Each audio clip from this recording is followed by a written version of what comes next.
മലയാളിക്ക് വീട് ഒരു ആസ്തിയല്ല, സ്വപ്നമല്ല, അതിനും കവിഞ്ഞ് ഒരു പ്രതിഷ്ഠയാണ്.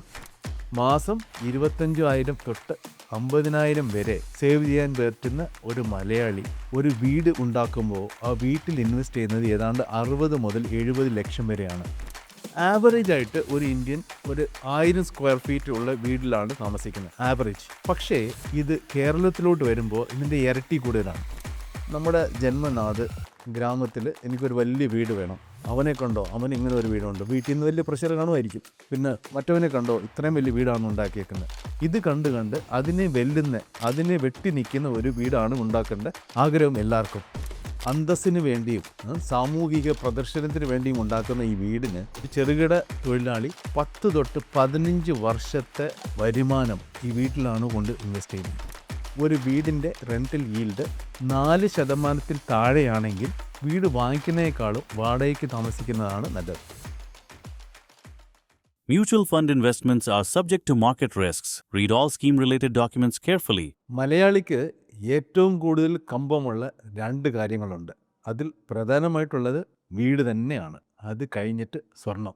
ഈ സ്വർണം ഒരു ഇൻവെസ്റ്റ്മെൻ്റ് ആയിട്ടും കൂടെ ഉള്ളതുകൊണ്ട് സ്വർണത്തിനെക്കുറിച്ച് വായിക്കാനും കാണാനും കുറേ വീഡിയോസും അല്ലാതെ ആർട്ടിക്കിൾസും ഉണ്ട്. പക്ഷേ മലയാളി വീട്ടിൽ ഇൻവെസ്റ്റ് ചെയ്യുന്നതിനെക്കുറിച്ചും അമിതമായിട്ട് കൊണ്ട് കാശ് വീട്ടിൽ എറിയുന്നതിനെക്കുറിച്ചും കൂടുതലൊന്നും വീഡിയോസ് വന്നിട്ടില്ല, അല്ലെങ്കിൽ ആർട്ടിക്കിൾസും അത്രമാത്രമൊന്നും എഴുതുന്നില്ല. അപ്പോൾ ഇതിനെക്കുറിച്ച് പറയേണ്ടത്, ഇതിൽ മലയാളി എന്തൊക്കെ മിസ്റ്റേക്സ് ആണ് ചെയ്യുന്നത് എന്നതിനെക്കുറിച്ച് ഒരു വീഡിയോ ചെയ്യണമെന്നാണ് ഞങ്ങൾ ആഗ്രഹിച്ചത്. കാരണം വീട് പണിയുന്നതിലാണ് അമിതമായിട്ട്, അതിൽ ഒരു ലെവൽ മുകളിൽ പോവുകയാണെങ്കിൽ അമിതമായിട്ടെന്ന് മാത്രമല്ല, ജീവിതത്തിൽ ഉണ്ടാക്കുന്ന സമ്പത്തിൻ്റെ ഏതാണ്ട് ഭൂരിഭാഗവും കൊണ്ടിടുന്നത് വീട്ടിലാണ്. അപ്പോൾ ഇതിനെക്കുറിച്ച് ഒരു അഡ്വൈസ്, അല്ലെങ്കിൽ ഇതിനെക്കുറിച്ച് ഉള്ള ഒരു തിരിച്ചറിവ് വരാനാണ് ഈ വീഡിയോ കൂടെ ഞങ്ങൾ ഉദ്ദേശിക്കുന്നത്. ഇപ്പോൾ മലയാളി വീട്ടിനെ എങ്ങനെയാണ് കാണുന്നത്? പൊതുവെ ആൾക്കാർ വീട് കെട്ടുന്നതാണ്, അതായത് വീട് ഉണ്ടാക്കും.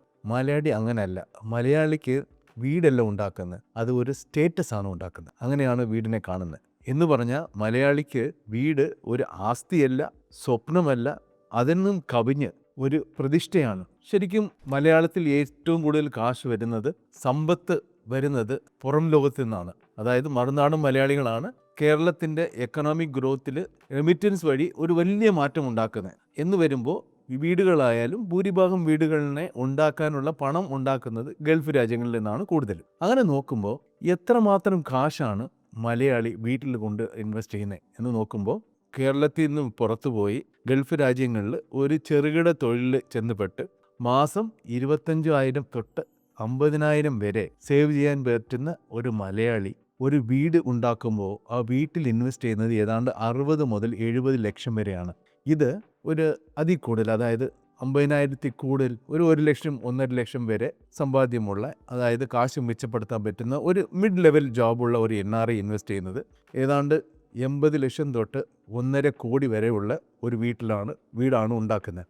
നെക്സ്റ്റ് ഏറ്റവും കൂടുതൽ കാശുള്ള, അവിടെ ചെന്ന് അത്യാവശ്യം നല്ല കാശ് ഉണ്ടാക്കുന്ന ഒരു മലയാളി 3 കോടി വരെ ഒരു വീട് ഉണ്ടാക്കുമ്പോൾ ചിലവ് ചെയ്യുന്നുണ്ട്. ഇതിന് കാരണം എന്താണ്? നോർമലി ഇന്ത്യയിൽ ആവറേജ് എടുത്ത് നോക്കുവാണെങ്കിൽ ആവറേജ് ആയിട്ട് ഒരു ഇന്ത്യൻ ഒരു 1000 സ്ക്വയർ ഫീറ്റ് ഉള്ള വീട്ടിലാണ് താമസിക്കുന്നത്, ആവറേജ്. പക്ഷേ ഇത് കേരളത്തിലോട്ട് വരുമ്പോൾ ഇതിൻ്റെ ഇരട്ടി കൂടുതലാണ്.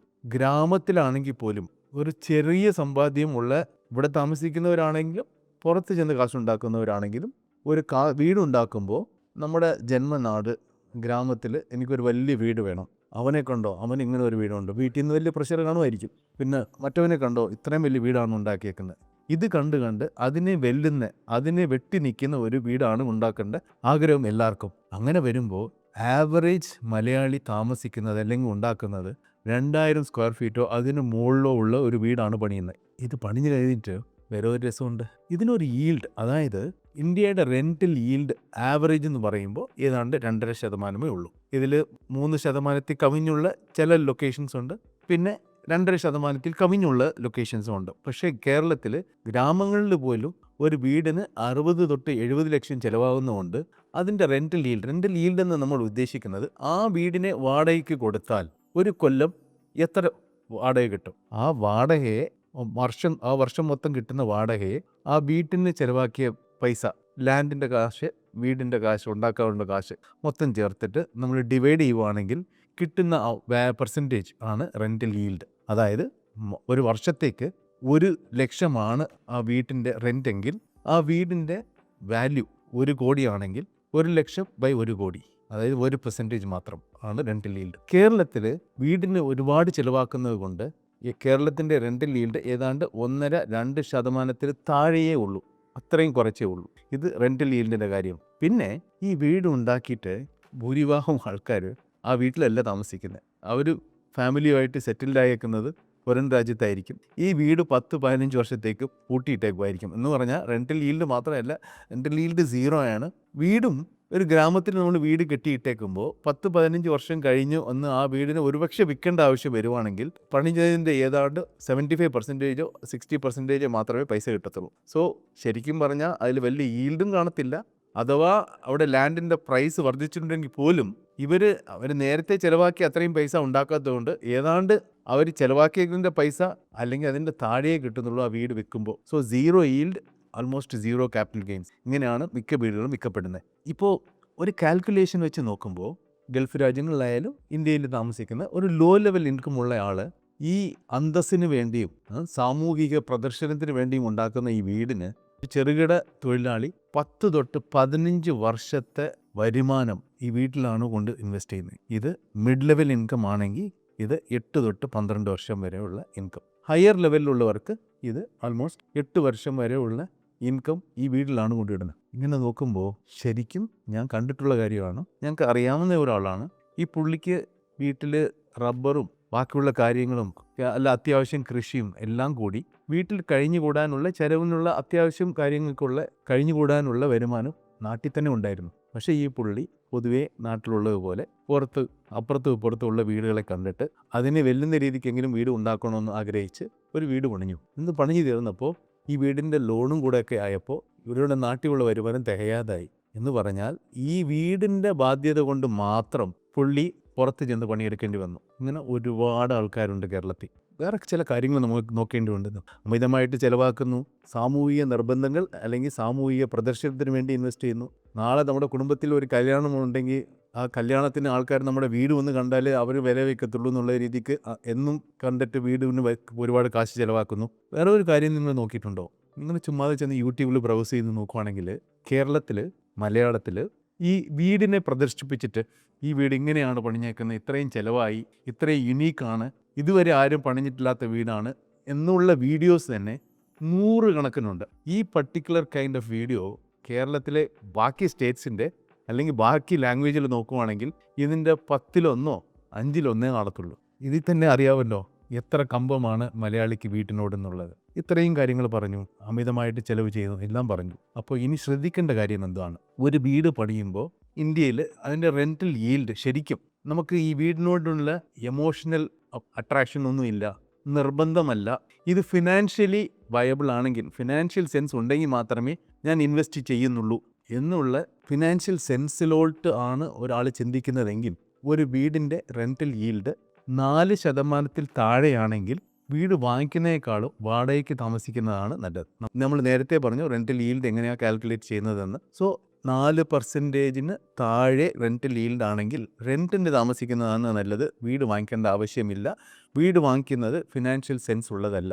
എന്തുകൊണ്ടാണ് ഇത് പറയുന്നത്? പിന്നെ നിങ്ങൾ ആലോചിക്കും, റെൻ്റൽ ഈൽഡ് മാത്രമല്ലല്ലോ, ലാൻഡിൻ്റെ റേറ്റ് വർദ്ധിക്കുന്നുണ്ടല്ലോ, 4 ഇരട്ടിയും 5 ഇരട്ടിയും ഒക്കെ ആവുന്നുണ്ടല്ലോ. അപ്പം അതും കൂടെ ഉണ്ടല്ലോ, ഇത് റെൻ്റൽ ഈൽഡ് മാത്രമല്ലല്ലോ എന്ന് ആലോചിക്കും. പക്ഷേ ശരിക്കുള്ള ഒരു റിയാലിറ്റി നമ്മളിപ്പം ഈ സ്ലൈഡിൽ കാണിക്കുന്നതായിരിക്കും. RBIയുടെ ഹൗസിംഗ് ഇൻഡെക്സ് എന്ന് പറഞ്ഞ ഒരു ഇൻഡെക്സ് ഉണ്ട്. ഈ ഇൻഡെക്സ് എന്താ ട്രാക്ക് ചെയ്യുന്നതെന്ന് വെച്ചാൽ ഓരോ സിറ്റിയിലും ആനുവലി വർഷത്തിന് എത്ര പ്രൈസ് വർദ്ധിക്കുന്നു, ഒരു വീട്ടിൻ്റെ അല്ലെങ്കിൽ റിയൽ എസ്റ്റേറ്റിൻ്റെ പ്രൈസിൻ്റെ എത്ര വർധന ഉണ്ട് എന്നുള്ളത് കാൽക്കുലേറ്റ് ചെയ്യുന്നതാണ് ഈ ഇൻഡെക്സ്. അതായത് 2024 വരെ 10 വർഷത്തെ റിട്ടേൺ എടുത്ത് നോക്കിയപ്പോൾ ഇന്ത്യയുടെ പല സിറ്റീസിലുമുള്ള റിട്ടേൺസ് എടുത്ത് നോക്കുമ്പോൾ കൂടുതൽ റിട്ടേൺ എന്ന് പറയുന്നത്, അതായത് ഏറ്റവും കൂടുതൽ റിട്ടേൺ കിട്ടിയേക്കുന്ന ലൊക്കേഷൻ 9% റിട്ടേണേ കൊടുത്തിട്ടുള്ളൂ. പക്ഷേ 13 വർഷത്തെ റിട്ടേൺ എടുത്ത് നോക്കിയപ്പോൾ അതായത് 2011 തൊട്ട് 24 വരെ എടുത്ത് നോക്കിയപ്പോൾ ഇത് 11% വരെയൊക്കെ പോയി. കാരണം ഈ 2011-12 സമയങ്ങളിൽ നല്ലൊരു റേറ്റ് കയറ്റമുണ്ടായിരുന്നു റിയൽ എസ്റ്റേറ്റിൽ. അതൊക്കെ ചേർത്ത് നോക്കിയപ്പം അതും ചില സിറ്റീസിൽ മാത്രമേ 11% ഉണ്ടായിട്ടുള്ളൂ. ബാക്കിയുള്ളതിനൊക്കെ 10%-ന് താഴെ റിട്ടേൺ ഉണ്ടായിട്ടുള്ളൂ. എന്ന് പറഞ്ഞാൽ ആവറേജ് ആയിട്ട് എല്ലാ സിനാരിയും എടുത്ത് നോക്കുവാണെങ്കിൽ റിട്ടേൺസ് 9% അല്ലെങ്കിൽ അതിൻ്റെ താഴെയേ ഉള്ളൂ മൊത്തത്തിൽ. ഇത് റെൻ്റൽ ഈൽഡ് ഉൾപ്പെടെയാണ് നമ്മൾ ഉദ്ദേശിക്കുന്നത്. പക്ഷേ ഈ ഇൻവെസ്റ്റ്മെൻറ്റ് ഒരു പക്ഷേ 4%, കേരളത്തിൽ മിക്ക ലൊക്കേഷനിലും 4% താഴെയേ ഉള്ളൂ റെൻ്റൽ ഈൽഡ്. അങ്ങനെ ആവുമ്പോൾ റെൻറ്റിന് താമസിച്ചിട്ട് ഈ കാശ് ഇക്വിറ്റിയിലാണ് കൊണ്ട് ചെന്ന് ഇൻവെസ്റ്റ് ചെയ്തെങ്കിൽ, ഇക്വിറ്റി മാത്രമല്ല ഹൈബ്രിഡ് ഫണ്ട് ആവാം, ഹൈബ്രിഡ് ഫണ്ട്സിൽ 10%-ന് മുകളിൽ റിട്ടേൺ കിട്ടുന്നുണ്ട്. ഇക്വിറ്റിയിലാണെങ്കിൽ 12%-ഓ അതിൽ കൂടുതലോ റിട്ടേൺ കിട്ടിയേക്കാം ആനുവലൈസ്ഡ്. സോ 9%-ന് താഴെ റിട്ടേൺ കിട്ടുന്ന ഒരു റിയൽ എസ്റ്റേറ്റ് ഇൻവെസ്റ്റ്മെൻറ്റിന് വേണ്ടി 10-15 വർഷത്തെ സമ്പാദ്യം കൊണ്ട് ഇൻവെസ്റ്റ് ചെയ്തിട്ട് മാസം അതിൻ്റെ EMI അടയ്ക്കേണ്ട പ്രഷറൊന്നും ഇല്ലാതെ അത് ഒരു മ്യൂച്വൽ ഫണ്ടിൽ SIP ആയിട്ട് ഇടുവാണെങ്കിൽ 10 തൊട്ട് 12% ചിലപ്പം അതിൽ കൂടുതലും റിട്ടേൺ കിട്ടിയേക്കും. സ്വർണ്ണത്തിൽ ചെയ്യുന്ന അതേ മിസ്റ്റേക്ക് തന്നെയാണ്, ഒരു പക്ഷേ അതിനേക്കാളും 10 മടങ്ങ് കൂടുതൽ മിസ്റ്റേക്കാണ് റിയൽ എസ്റ്റേറ്റ് ഇൻവെസ്റ്റ്മെൻറ്റിൻ്റെ കാര്യത്തിൽ മലയാളി ചെയ്യുന്നത്. ഒരു ജീവിതകാലം മുഴുവൻ ഉള്ള വരുമാനത്തിൽ എത്ര ശതമാനമാണ് മലയാളി റിയൽ എസ്റ്റേറ്റിൽ ഇടുന്നതെന്ന് നോക്കിയാൽ, ഒരു ചെറുകിട തൊഴിൽ ചെയ്യുന്ന ഒരു ചെറിയ ഒരു പൗരൻ 25,000 തൊട്ട് 50,000 വരെ മാസം ശമ്പളമുള്ള ഒരു പൗരൻ ഏതാണ്ട് 80%, അതായത് ജീവിതത്തിൽ പുള്ളി ഉണ്ടാക്കുന്ന സമ്പത്തിൻ്റെ 80% വരെ റിയൽ എസ്റ്റേറ്റിലാണ് കൊണ്ട് ഇൻവെസ്റ്റ് ചെയ്യുന്നത്. മിഡ് ലെവലാണെങ്കിൽ, അതായത് 50,000-ന് മുകളിൽ മന്ത്ലി ഇൻകം ഉള്ള ഒരു മലയാളി ആൾമോസ്റ്റ് 60% വരെ പുള്ളിയുടെ അതുവരെ ഉള്ള വരുമാനത്തിൽ, അതായത് ലൈഫ് ടൈം ഉള്ള വരുമാനത്തിൻ്റെ 60% വരെ റിയൽ എസ്റ്റേറ്റ്, അതായത് പ്രോപ്പർട്ടിയിലാണ് കൊണ്ട് ഇൻവെസ്റ്റ് ചെയ്യുന്നത്. ഇത് ഒരു ഹൈ പ്രൊഫൈൽ നല്ല ജോലിയിലുള്ള ഒരാളാണെങ്കിൽ, നല്ല ശമ്പളമുള്ള ഒരു 2 ലക്ഷമൊക്കെ അത് അല്ലെങ്കിൽ അതിൽ കൂടുതൽ ശമ്പളമുള്ള ഒരു മലയാളി ആൾമോസ്റ്റ് 40% ലൈഫ് ടൈം വരുമാനത്തിൽ നിന്ന് ഇൻവെസ്റ്റ് ചെയ്യുന്നത്. പക്ഷേ വേൾഡിൽ ഈ ആവറേജ് എടുത്ത് നോക്കിയാൽ ഏതാണ്ട് ഇന്ത്യക്ക് പോലും അത്യാവശ്യം ഇത് അപ്ലിക്കബിൾ ആണ്. വേൾഡിൻ്റെ ആവറേജ് വെച്ച് നോക്കുമ്പോൾ ലൈഫ് ടൈം സേവിങ്സിൽ ആൾമോസ്റ്റ് 20 തൊട്ട് 30% വരെ മാത്രമേ റിയൽ എസ്റ്റേറ്റിൽ ഇൻവെസ്റ്റ് ചെയ്യുന്നുള്ളൂ. അത്രയേ പാടുള്ളൂ.